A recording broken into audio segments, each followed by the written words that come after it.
Hey everyone, Angie Harness here with Keller Williams, and today I get the pleasure of visiting with the amazing Candace Kluba.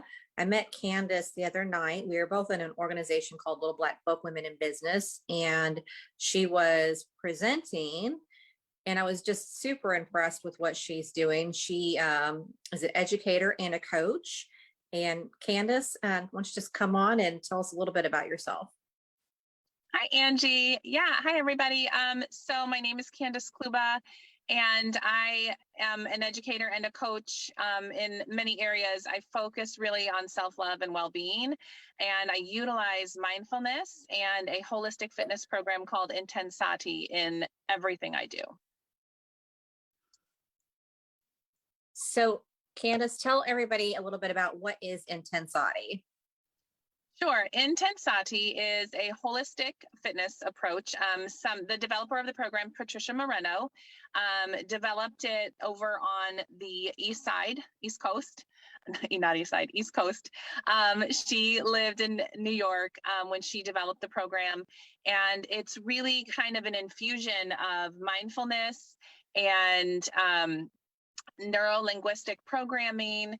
And so that would be like affirmations, and then all kinds of movements. So the movements come from dance, aerobics, martial arts, yoga. And it's really not just about a physical workout. It's really about aligning your mind and your heart with the good things you're doing with your body, for your body. So it's really more of a holistic approach to working out, rather than just a physical program. So what's really interesting is this morning, I told you earlier that I was doing some reading, and this was from Dr. Shad, I think he's a doctor, Shad Helmstetter, who wrote the book, What to Say When You Talk to Yourself, and he's written some other things about neuroplasticity. And one of the things this little snippet said was that when you are listening to self-talk or doing any kind of self-talk to try to rewire your mind, if you do it while you're doing exercise, it actually can wire, or the right kinds of exercise, he says, it actually helps strengthen those neural connections, which I think is pretty fascinating. And it's, most of us, no one gets through this life unscathed. And the majority of us, by the time we reach, a certain age, probably happens pretty early on in life, we get some programming that tells us negative things about ourselves and things that are not actually true. However, they get wired into your brain, and it takes some work and effort to break those down and rewire the good stuff. And that seems like that's kind of what you do, right? Absolutely. That's exactly what the program is based on. The idea of rewiring and reprogramming ourselves, because you're right, like from the time we're born, we're on instant download for everything, right? And as a human species, we have a negativity bias. And so until we are sort of old enough and aware enough to know what programming it is we're sort of downloading, it's a lot of negative. And so when you get to a certain point, and you learn that, and you realize that, and you want to do something about it. And so really, IntenSati is exactly that. It's that reprogramming, it's that rewiring, and building all the new neural pathways for positive thinking, and that you have to build. And eventually, the more you practice, right? The more you practice, the more of them that you build and strengthen, and then they begin to sort of drown out, or overpower the old programming, the negative programming. Yeah, absolutely. Well, in Shad Helmstetter, in his book, he talks about all the good stuff is wired here in your prefrontal cortex, and the bad stuff is wired over here on this side of your. And so as you do IntenSati or any kind of self-talk where you're deciding how you're choosing to be, that gets wired over here on the side of your brain, and this stuff starts to break down. Mm-hmm. But it's effort. It does. It takes effort. It takes time. And probably my favorite thing, my favorite saying or mantra that I use so often is, it's a practice, right? Mhm. Yes, what I do is a workout. The IntenSati is a workout. But just because I stand kind of up front and lead it doesn't mean that I am perfect or done, or, that I'm the best.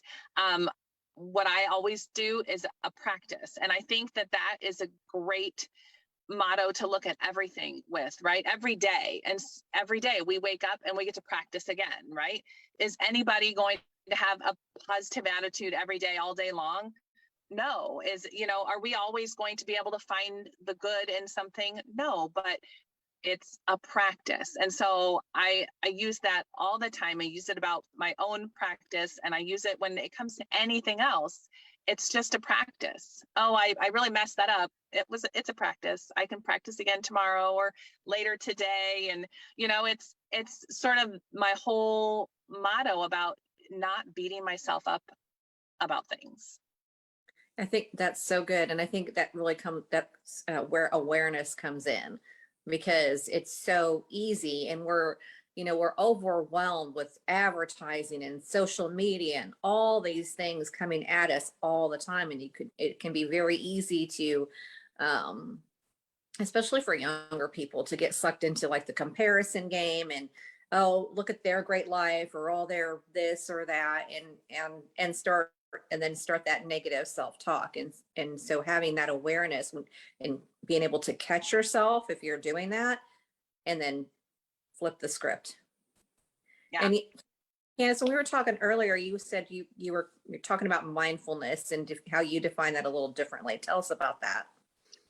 So mindfulness, I think, is a buzzword right now. A lot of people are using the term mindfulness, and I still find in everything that I do that there's still a lot of sort of misinformation or confusion around the term mindfulness. But essentially, mindfulness is really just being aware without judgment. So, and that's the key right there, is without judgment. A lot of people I talk to when I first meet with them or work with them, they think that mindfulness is sort of controlling your thoughts. And that's not possible. We can't control our thoughts. And that was kind of my understanding when I first started too, years ago. I thought I was going to be able to control my thoughts, and it's impossible. You can't do it. But mindfulness is really about being able to tune in and be aware of your thoughts and aware of what's going on, and not judging it. So not labeling things good and bad, not saying something is not okay, or you should, or I shouldn't do this, or I shouldn't do that. It's that shoulda, woulda, coulda, and the good or bad labeling that happens. Is really, mindfulness is really not doing any of that. It's just being aware and sort of greeting everything as it comes to you, and greeting it and sort of naming it and recognizing it, and then deciding what to do with it. Yeah, that is hugely important. I listened to something really brilliant recently. I wish I could remember what it was, but it was I think it was like a Tibetan monk or something talking about mindfulness, and people talk about having a mindfulness practice, where you meditate, which that's one way to practice mindfulness and help yourself be more mindful throughout the day. But he made the point of, what good is that if you do that for 5 minutes and the rest of your day you just have no awareness of anything whatsoever. So yeah, that's period. Yeah, it's really kind of an all day thing. I still, like I said, it's a practice. I'm still one that I have alarms set on my phone that go off at kind of transitions throughout my day to help me sort of pause and remember to check in, and before I enter a new space. Like, for instance, when I am coming from home to school in the mornings, right? I'm a teacher, so we all know all kinds of things go on in the mornings at our houses, right? And then whatever that is, if we're, unless we're really mindful, good or bad, or, hard or easy, when we get to our work or our school or whatever, it's going to follow us if we don't check in and be mindful of how we're showing up in each situation. So I have a little alarm that goes off before my kids start walking in the door, check in. Am I in a good space? Am I showing up the way I want to be showing up for my students right now? And I do the same thing when I'm leaving school before I go home, so it's so important. He's absolutely right. You can't just have a practice in the morning, which I do have a practice in the morning, but you can't just do it in the morning and then just go about the rest of your day like totally unaware. It doesn't work. You're not going to get the benefits. You're not going to have the effect that you want to have if you're not mindful through more of your day than just that few minutes in the morning. You just said something that I think was really good, and asking yourself, how do you want to show up right now? I mean, that's such a great question to ask yourself in any situation, just as a reminder, who do I want to be right now in this moment? How do I want to treat people? How do I want to, conduct myself? And I think a lot of times it can be very easy to just mindlessly go about your business without really thinking about, wait a minute, how am I having an effect on others potentially, which is, I think that's very good. Yeah, absolutely. Good. When I first started practicing mindfulness, I started for my own personal well-being, and I started with just a morning routine. And I pretty quickly realized, first of all, I couldn't sit still to save my life. 10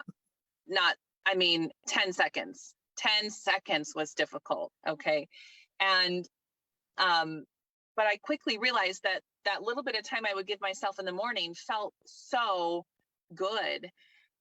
And I wanted that more throughout my day, as opposed to just in the morning. It is fantastic in the morning in the peace and quiet, but it only lasted so long because I was quickly, it was still another thing that was on my to-do list for my day that I was able to check off. I did it.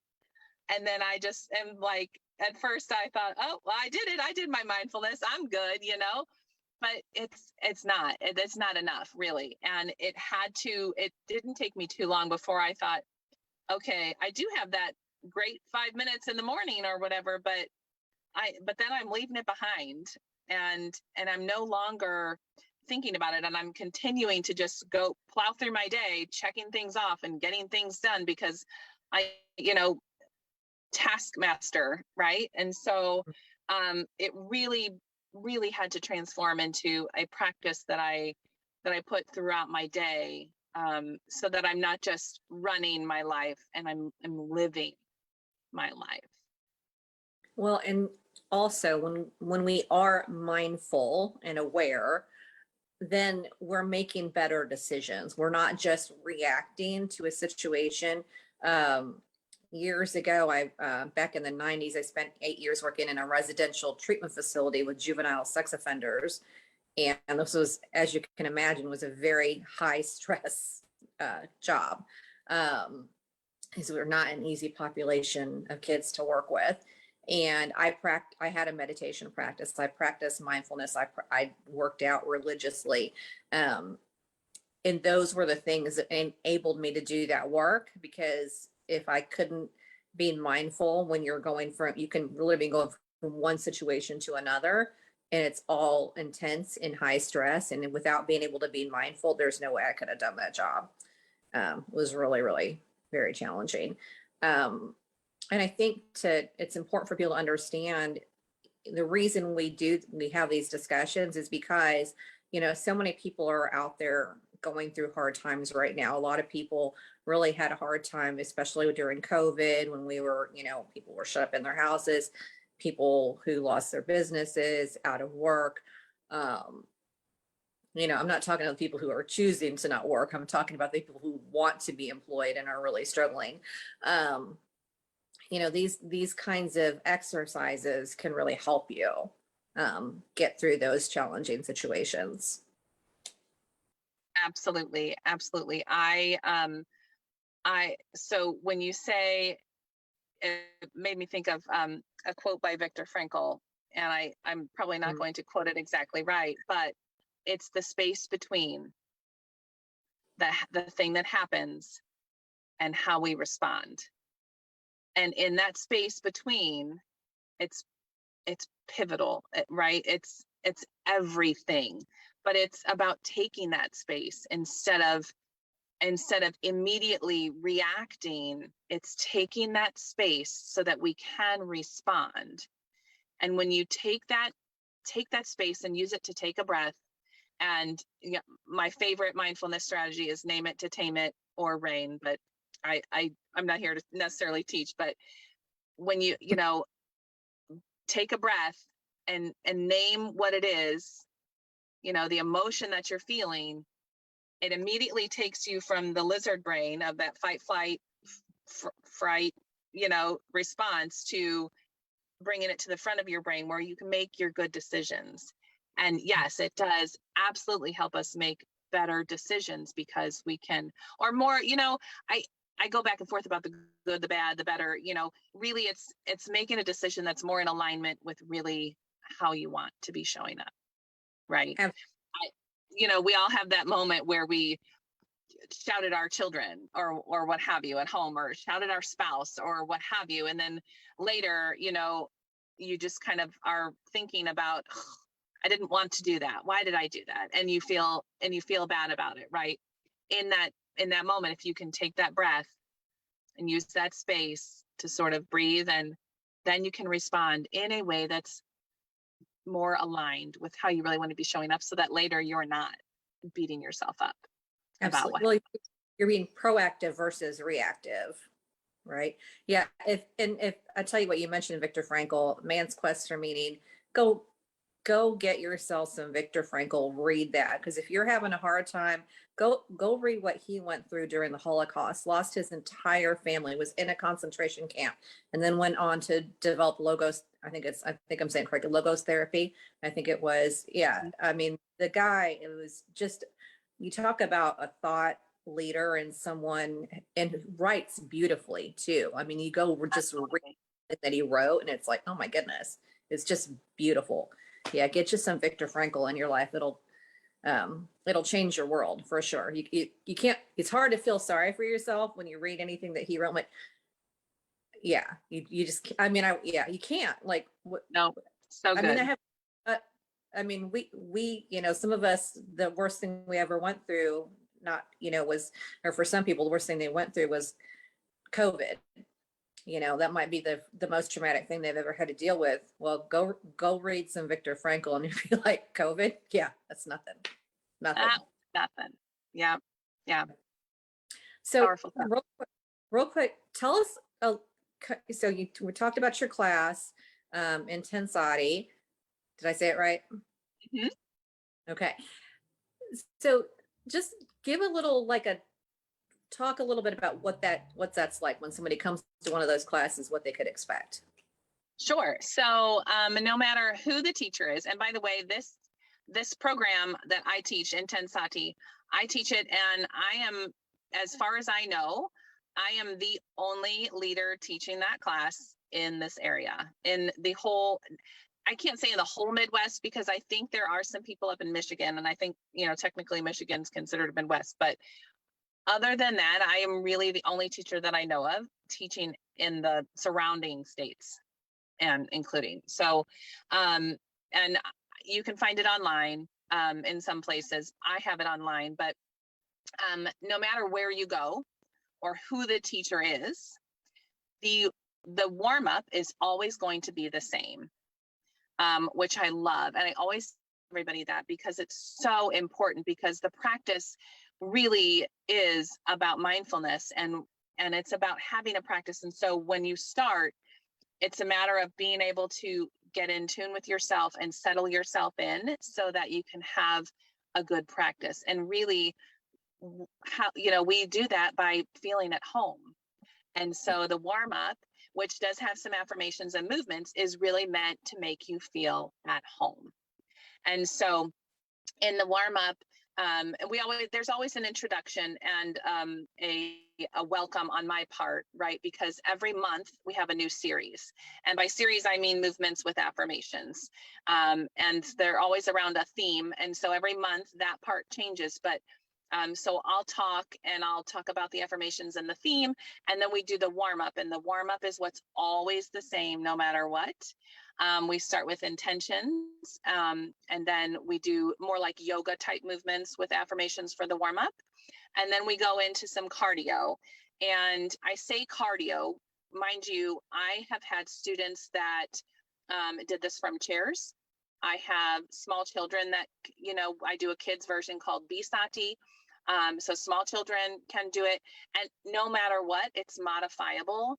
And when I say I lead the practice, I teach it, but I'm not up there barking at you if you're not doing the movement right, or if you're off beat or what have you. The idea is that you're moving because of what you mentioned earlier. It's the movement that helps build the strengthen those neural pathways with those affirmations. So everything is modifiable, and no matter what your ability level is. But it is meant to cardio. It is meant to get your heart rate up and going, and can feel sort of intense.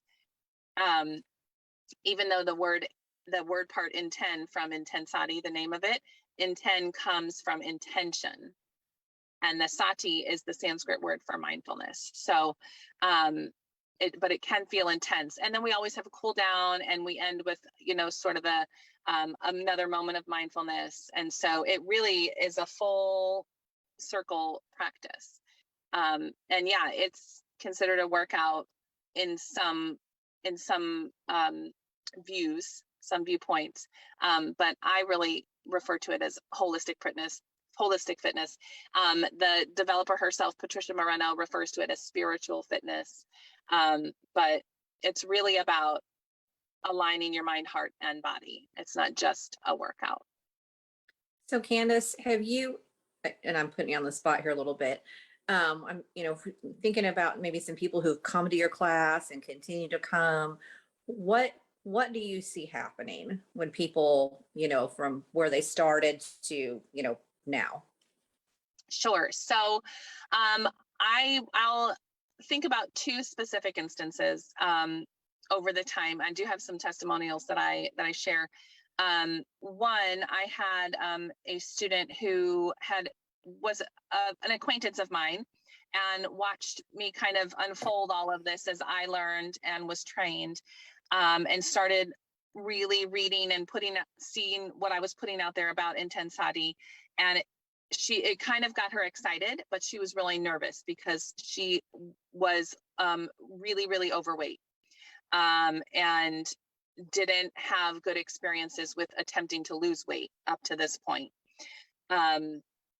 And over time, she did join my class. I assured her, obviously it's modifiable at every level. And what happened was a transformation in her own view of herself and what was capable and what she could do.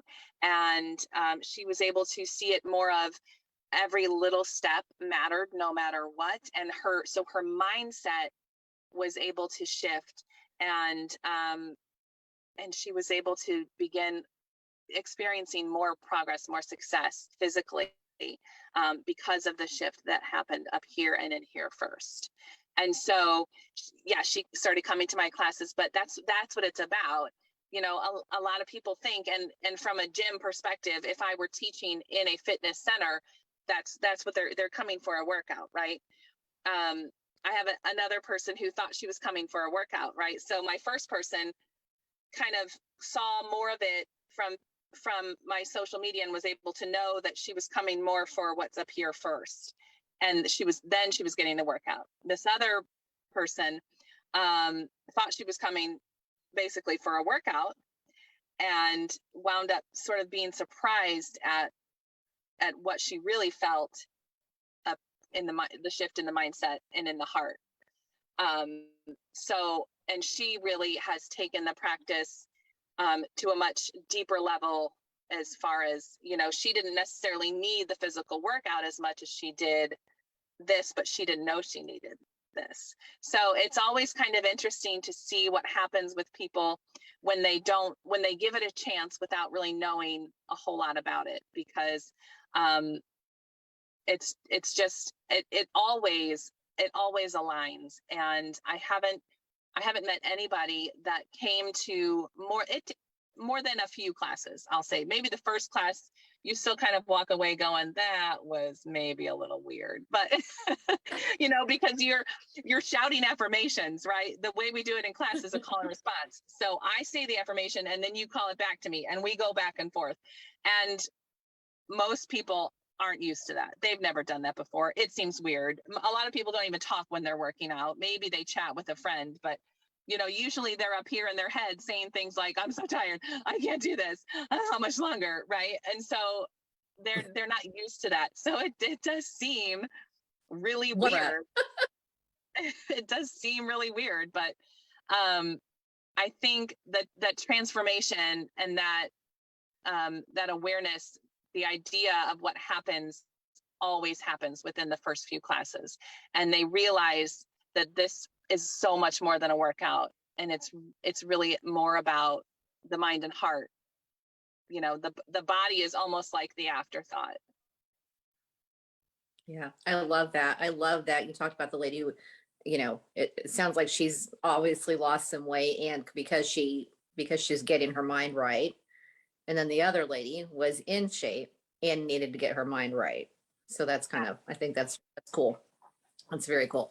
Well, I encourage everyone to check it out. So Candace, if somebody wants to either come to our class, how do people, what if somebody can't come to your class? Is there a way for them to take advantage of what you do? Absolutely. So reach out to me on social media. I do have a QR code that I post every so often, and that QR code will get you a free sample class online that you can do anywhere, really.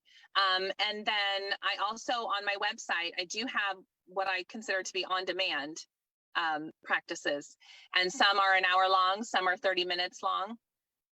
And I'm working on building that library as well. Currently, I think I have 11 different series.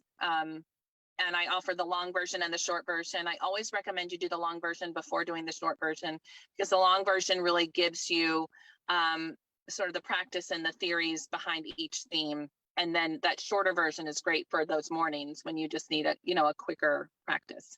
And so that's online as well. You have to subscribe. That is a monthly subscription. And then I currently, at this very moment, because of COVID, I lost my physical locations I was teaching at in Washington. But I am working on finding some new physical locations to teach at. Otherwise, you'll have to find me online on my website. Well, that is fantastic. So if you need a little bit of an adjustment, which I think we all could use an adjustment, unless you're perfect, which I'm pretty sure nobody is perfect. We can all stand to do some things that are going to help ourselves and help us improve and help us be better. So definitely encourage you to check out Candace's website. I'm going to check it out. I think it sounds like a lot of fun. And you know what? If you think it's weird, just do it in your living room all by yourself. Nobody has to know, right? You can just do it in secret. You can move around and shout and tell yourself how awesome you think you are, and nobody has to know. You don't have to tell anybody. Just keep it. So good. Candace, thank you so much. Love what you're doing. I think it's super cool. It's so needed. Don't stay miserable out there, folks. If you're having a hard time, there's lots of things that you can do to, in a moment that can change your life and just help you have a better life. At Keller Williams, one of our bold laws, it's my favorite one. It's be, do, achieve. And you can't get to where you want to go. It starts with who you are. So, if you're telling yourself a bunch of nonsense, a bunch of bad things about yourself, you're not going to get to where you're going to go, and you're just going to make yourself continue feeling like crap. So stop that. Start putting some good stuff in your brain. Absolutely. Yeah. Absolutely. It's so funny because our motto is kind of like be, do, have. Yep. It used, in the Keller Williams one, I think it used to be, do, have, and they changed it to be, do, achieve just recently.